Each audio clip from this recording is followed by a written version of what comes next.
Good afternoon, Yavastai, Shalom, and welcome. Welcome to today's live stream. My name is Alina, and this is my channel about personal and spiritual growth, where I talk about decision-making processes, practical psychology, spiritual practices.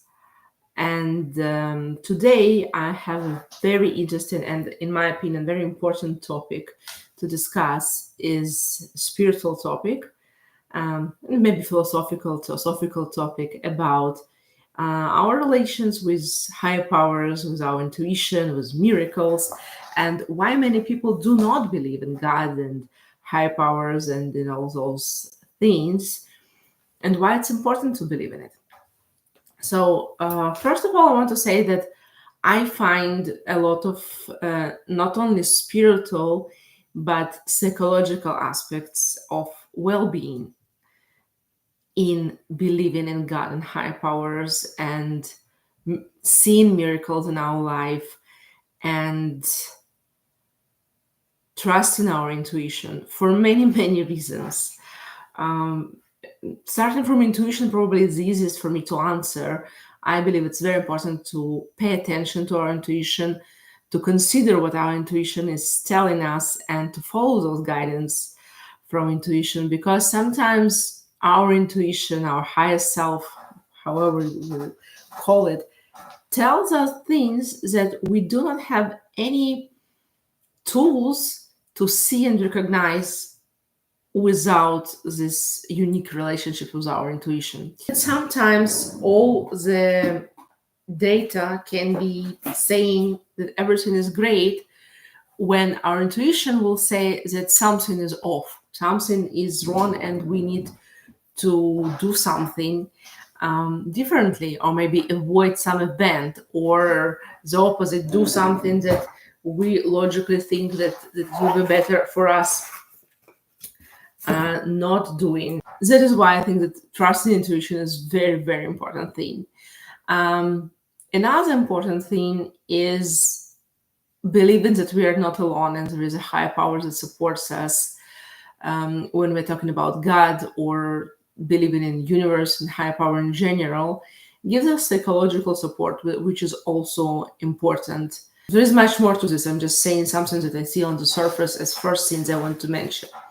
Also, in order to see miracles in life and miracles of life, we need to be grateful.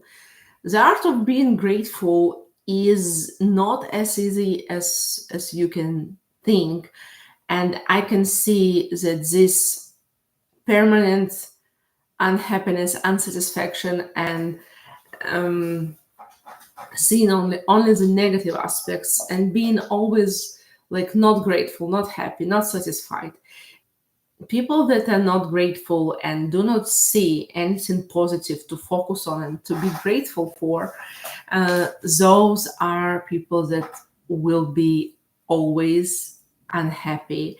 This is the path to depression. This is the path to living a very unhappy life full of anxiety and depression. And being grateful is important, but it's hard to be grateful when you do not believe in any higher power and when you see every positive thing in your life as a random coincidence. So those are some very practical aspects I wanted just to highlight, why I found this topic important even for most pragmatic viewers. But of course, if this topic doesn't align with your views, values, you can always skip this video and watch some other videos that are more focused on decision-making processes and functional things. Also, you can leave me in a comment what topic would be interesting and beneficial for you. So let's start talking about spirituality and why people don't believe in God and in higher powers and don't trust their intuitions and don't see miracles in life. So there are many reasons why someone might not believe in God, or may even strongly believe that God doesn't exist. If first group, like I don't believe in God or I'm not sure that something exists, can be more like an agnostic approach. while strong belief that God doesn't exist, and people that have like a very strong desire to promote this idea and to talk a lot about it and to argue with everyone who has different opinions and post different funny memes on like mocking spirituality of all kinds and laughing at it. I think it's sort of also belief system. I think that like atheism is sort of religion. It can be roughly called like this because it's a very strong belief that also doesn't have like bulletproof evidence that this is right. So it's also a belief system. So I wanted to say that there is a difference between just not believing that God exists or having a lot of doubts about it and have a strong belief that he doesn't exist and higher powers don't exist and I don't know, there are no energies and no angels and no intuition and nothing but coincidences, and that's it. And so a strong disbelief in higher power can begin in a family, in childhood, when the family was a family with strong atheist beliefs, and those beliefs were passed to the child or children, and parents will like teach on children that God doesn't exist and the spirituality is a fake or a fraud, and mocking religious and spiritual people that the family knew. And it can be not even your own choice, it can be something automatically that you grew in. Like, for example, some very religious people also not always have a full awareness of their spiritual choices because their choices were made for them by their parents. Same with atheistic families, their choices can be made by their parents.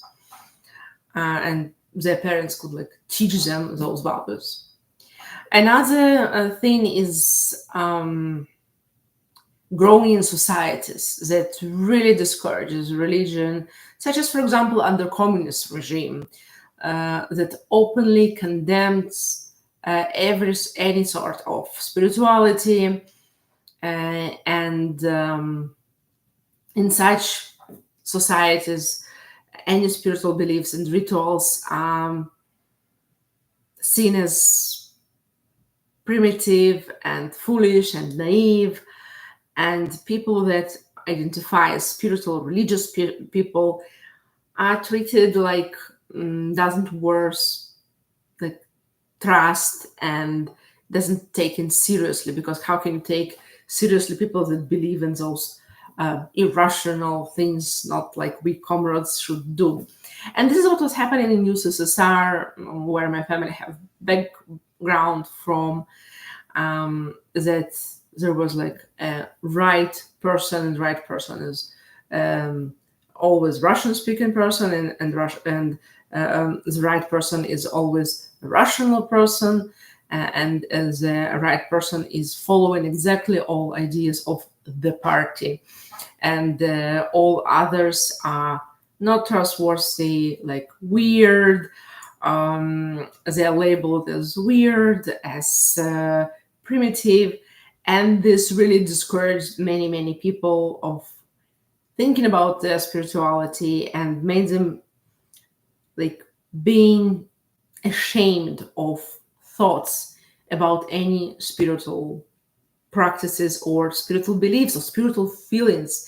Even if the person, for example, felt something like something intuitive or some energy of support in a difficult moment of their life, they would be ashamed to admit it even to themselves, and of course talking about it with someone in communist society. That is why many people that came from communist countries are not religious, including, for example, if I'm talking about, for example, Jewish community in Israel, that Jews from post-Soviet countries, less spiritual and religious, and had to learn many things when society are broke because their parents were afraid to talk to them about spirituality and about spiritual practices and about belief system and about the Torah, because their children were taught at school how primitive and not trustworthy are people that have any spiritual practices and beliefs. And parents, of course, didn't want to lose credibility in the eyes of their children. So this all contributed to millions and millions of people around the world that were affected by communist regimes to lose their connection to different sorts of spirituality, trust in their intuition, and of following religious rituals and celebrations. Interestingly, other people are avoiding anything related to spirituality because they were raised in a religious environment. It's like opposite situations, same results. So sometimes when we're talking about religious communities, unfortunately, we must admit that in some cases there are very strict rules and all rituals are more important than spirituality itself.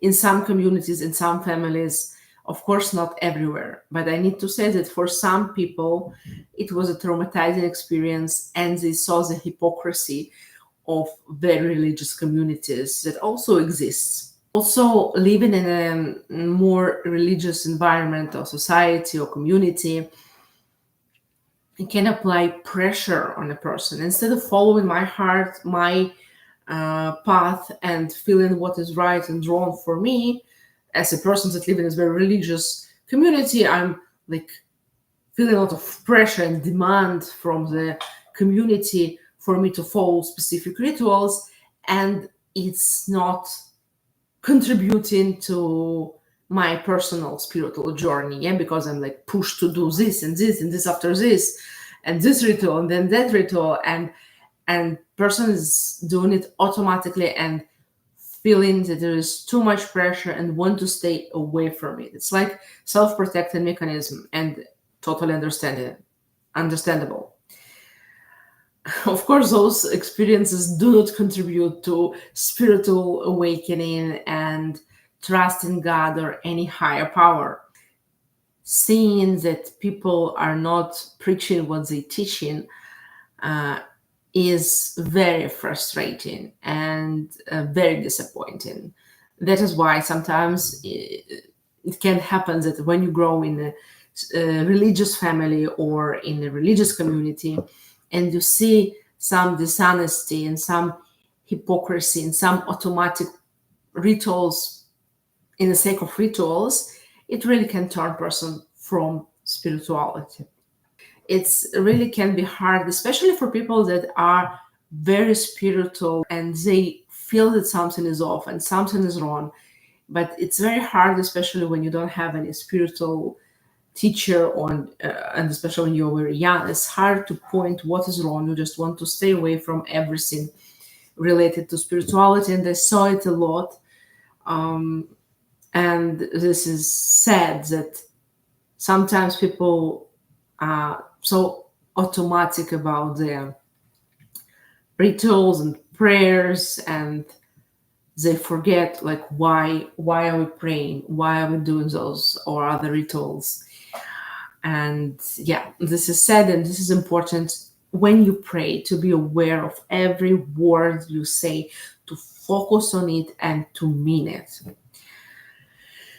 Also, I must admit that in some cases it was more than just hypocrisy, but there were some bad things happening in religious families of different religions and in religious communities of different religions again. And some people were really, really deeply traumatized and hurt by those institutions and movements, however you decide to call it, or even in their own family, when parents were doing this or other unethical things and telling to their children that it wasn't the name of God, let's say it like this.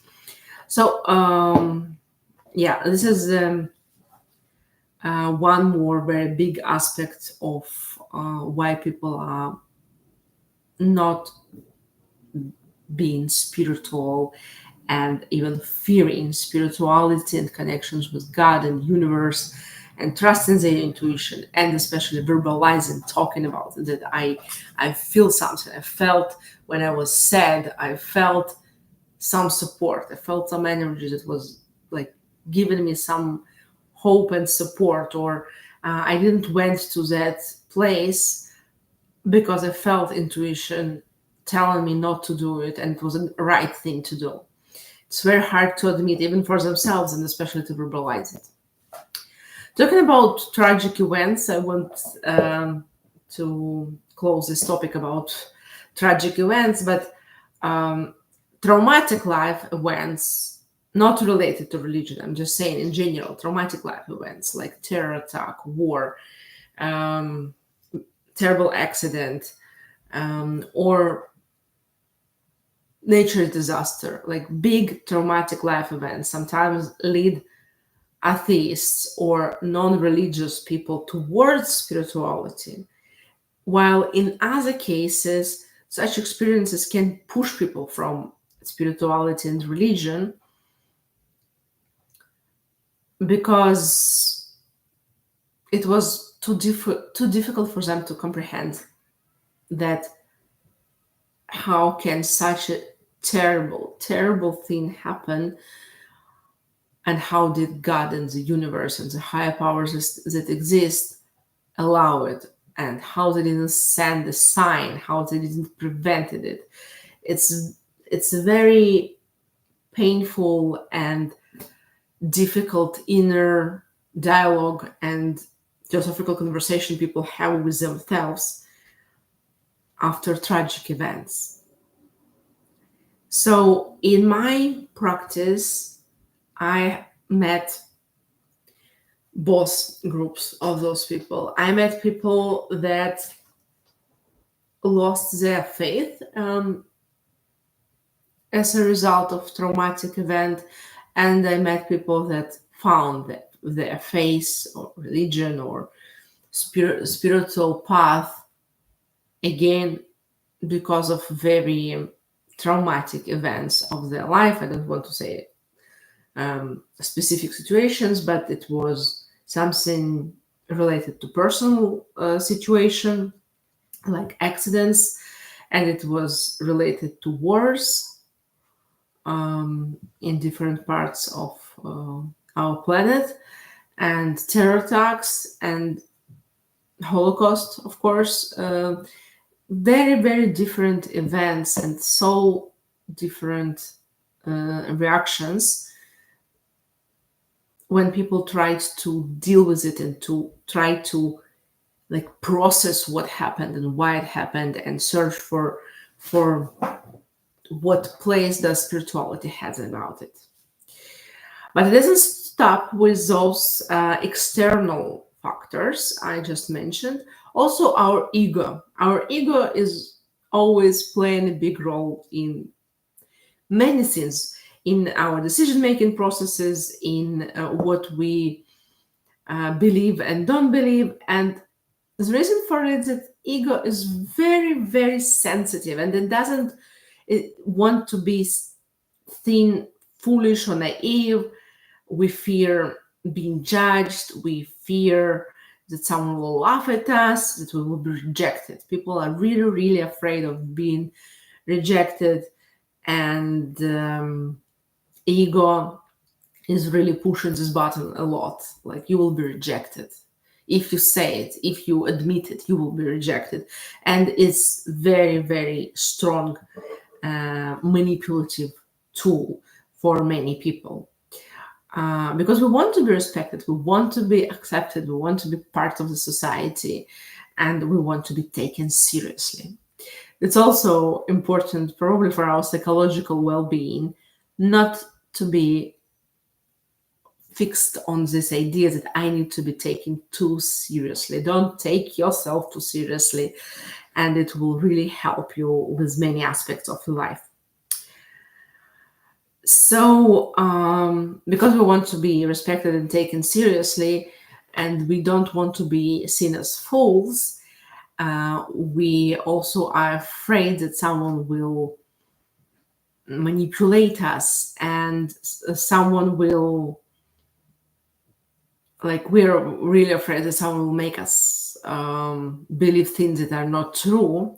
That is why when it comes to spirituality of any sort, of any spiritual practices, I see that many people are having like unrealistic demand of having 100% correlation, and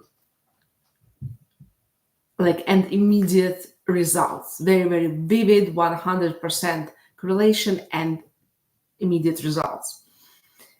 But we need to admit that no advanced analytical tool that is using all statistics, all data, all knowledge combined can give us 100% correlation about future events, about science, about different diseases and how to treat them. There is no 100% correlation. But yet we demand it from our intuition. We demand it from meditation, from pendulum, from oracle, from tarot cards. We demand 100% correlation. We need no mistakes is allowed. While at the same time, we are very forgiving for science, and we are doing sometimes like things, and we are making decisions based on science where correlation is around 50%, sometimes less, and we feel more confident about it because it's like science. We're even not thinking that science doesn't have such correlation and the results in for example, diagnosing future events, medical conditions, treating disease, physical or mental. By the way, psychology and psychiatry has even less correlation than other medical practices. But we trust and respect opinion of doctors, of researchers, of professors and other specialists, especially if they're licensed, because it gives us a false feeling of confidence. If this is a licensed specialist, the things he or she said is right. And we're even not asking like how big is, like, what is the correlation, how many mistakes or what percent of inaccurate results do we have in this test, or in how many cases this treatment is not effective.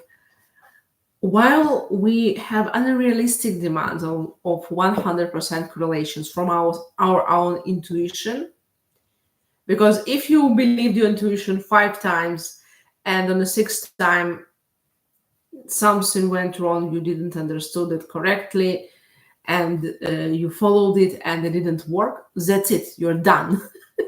It's very often what I see, that person easily forgets all the times where their intuition helped them, and is focusing on that one case when intuition didn't really worked for them for different reasons. It can be, and in many cases I see it with my clients, that sometimes their subconscious mind reminds them of something that happened to them with their friends, and this fear can be confused with intuition, and people can think that this is their intuition. Other interesting aspect worth highlighting is our expectation of a miracle. And I know this video is pretty long already, but I want to talk a little bit about it too. So we expect for a miracle as a proof of spiritual world existence, God existence. And we have very specific expectations how miracle should look like. What should it be? So we decide for some reason that we know what is a miracle, how it needs to look, and we have very strict criteria to the miracle. So our ego and our fear of being misled by ourselves or others on our spiritual path often led us to the idea that miracle should be something like, like a fairy tale or fiction movie, like flying objects, fireworks, shimmer, the rain that can start and end with a snap of a finger, or with a magic wand. Something like very, very impressive, like Cinderella stories, that your fairy godmother is just appearing from nowhere, and she waves her magic wand, and here you have a beautiful dress, and everything is happening like magically and unrealistically, like something that is not from this world, something out of this world, something you can't explain in any other way, like very, very like fiction movie or fairy tale style events we will consider as miracles. And all things smaller than this, often people will call it coincidence or luck. For example, if you make just a few steps and then you hear the boom, and you turn around and you see a big branch from the tree fall on the place where you stood a second ago, isn't it a situation when you can be grateful and say thank you to the universe, to your spiritual guides, to God, to your intuition that told you, like, let's take a few more steps and not stand here, but stand there? Also, what else can I give as an example? Finding a 100 bill when you needed money, or having a strong feeling to go to work from a coffee shop today. For example, you're job searching and you feel, today I want something different. I will not job search from home. I will go to this coffee shop and I will sit there and job search there.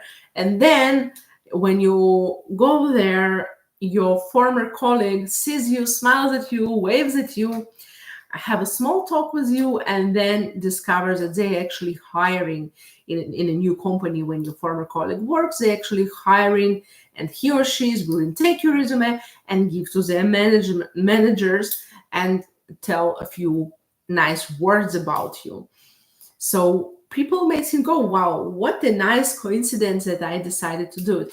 But maybe your intuition led you to that place. Didn't you think about it? That maybe your intuition told you that today we need to be at this specific place. All of things happening to all of us all the time. But how many of us are truly grateful for those things? Grateful to God, to universe, to higher power, to our own intuition. So how many of those events can we see as miracles? It's a good question to ask. And yes, there was no voice from above. Look down and take $100. Here they are. And sparkles and little fairies giving you the 100 bill.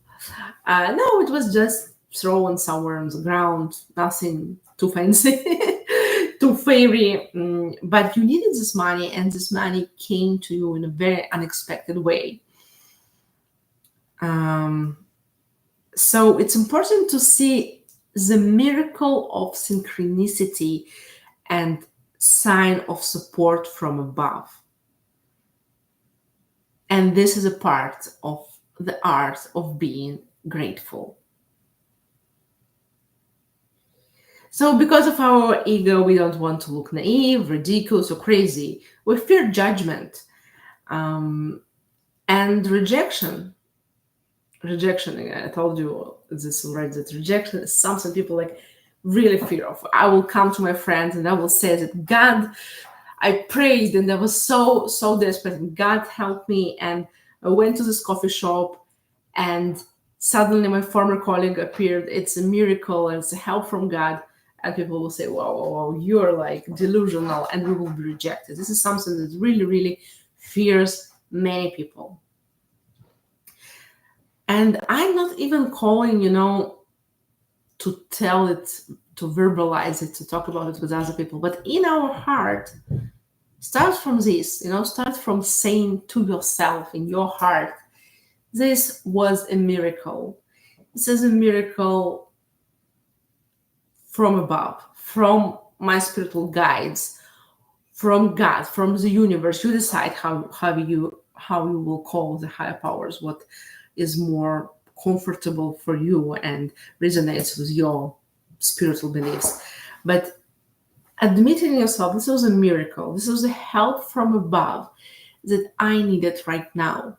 And I'm grateful. I'm deeply touched for this support here and now. I really needed it. And I'm grateful. Sometimes I'm so grateful that I can even shed a tear, Sometimes I'm so grateful that I have tears in my eyes. And I know that in so many situations, bad situations, God and the universe supported me. And I wasn't alone when I felt and thought that I'm alone. And this support means a lot. Yeah, this is what I wanted to tell you.